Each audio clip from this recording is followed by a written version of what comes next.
त्यसपछि त अनि त्यो लिफ्ट मागेर यता आएँ है अनि यो ठाउँ नै आउँदैन के अनि मलाई यस्तो डर लाग्यो अनि त्यहाँबाट त्यो मान्छे पनि पहिलोचोटि यो नैका रेस्टुरेन्टमा जानला रहेछ कि नैका भिलेजमा म चाहिँ तल कस्तो राम्रो फुल है औषधि लिएर आएँ है फुल डर कस्तो राम्रो डर लाग्यो अनि त्यहाँबाट लास्टमा गएर त्यो माथिको अनि हाम्रो त्यो ऊ देख्ने संस्था देखेँ ए यहीँसम्म हो भनेर अनि त्यसपछि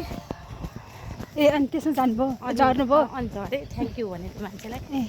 हो उहाँ चाहिँ चिनेको थिएँ कि मैले त आउनु पऱ्यो अनि मैले लिफ्ट मागेर ल्याइदिनु भयो त्यही मेरो लागि ठुलो हेल्प हो नि त होइन हो नि कस्तो डर चाहिँ लाग्ने कि उताबाट जाँदाखेरि चाहिँ मलाई कस्तो डर लागेको थियो कि गाह्रो हुन्छ त्यहाँ ऐसेलु थियो कि अनि ऐसेलु खानालाई अनि त्यो त्यताबाट चाहिँ भ्यू कत्रो राम्रो देखिन्छ कि उता सीता पाइलाको भ्यूहरू अनि त्यो क्याप्चर गर्छु भन्ने सोचेर जानु लाग्यो कस्तो डर लाग्यो क्या लास्टै डर लाग्यो आत्ति एकछिन त जङ्गल छ अलि डर दिउँसै बाघ आउँछ अरे कि आउँछ आउन त यतातिर मलाई डर लाग्यो अनि मलाई यहाँबाट हिँड्नु पानी लागेपछि हजुरलाई थाहा छ उतापट्टि दहचोक भन्ने छ कति राम्रो छ नि उता माथि हो यहाँबाट नि अघि हाम्रो अफिस छ नि अफिसबाट नि माथि हो कस्तो राम्रो छ कि हो घुम्न जानु भ्याइनु होला जानु पाइ मजा आउँथ्यो दुईजनाले स्कुटर चलाउने भयो भने मजा आउँथ्यो है अनि एउटा जाने जानुहुन्थ्यो तर मलाई यो बाटो उकालो भयो हो नत्र म तर कस्तो राम्रो हो कि है यस्तो घुम्न आउनलाई राम्रो हो कि हेर्नु म्याम प्रायः त यहाँ कति मान्छेहरू घुम्न आउनुहुन्छ नि त अब हामीलाई त यो कामै यता भयो होइन शनिबार त यहाँ म शनिबार आउँछु त्यस्तो ठाउँमा पनि हेर्नु न ऊ गरे प्लटिङ गरे कस्तो ऊ कति राम्रो छ कि कस्तो यहाँबाट त नदेखिए रहेछ ऊ त्यस्तो ठाउँमा पनि प्लटिङ गरेछ है अब त्यो घर बनाउनलाई हो कि जङ्गल हेरेर बाघ आउँछ डर बाघ भनेपछि त साथी झन् बाघसँग चाहिँ डर लाग्छ मान्छेले सोच्दा नै हामीलाई कहाँ गाउँतिरबाट लेकबाट झऱ्यो हामी चाहिँ काम ड्युटी सकेर घर जाँदै फर्किँदै बाटोमा टाइम पास गरौँ भनेर भ्लग बनाएको तर ऐसेलु उतापट्टिको साइडमा चाहिँ ऐसेलु कति धेरै छ क्या है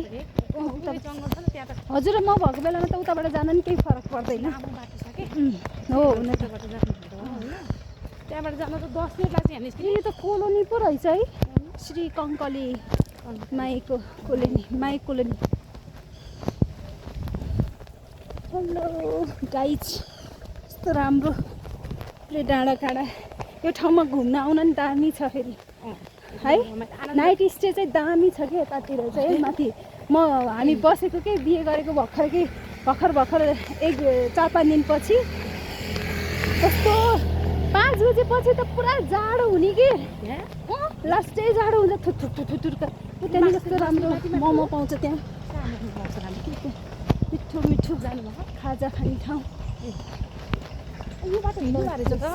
हिँडेछु अनि किन डरा त अनि त्यो त्यताबाट घुमेर गएको त मलाई यहाँ नि जङ्गल जस्तो लागेर त्यताबाट गएको त्यता ऐसेलो खान पाइन्छ भनेर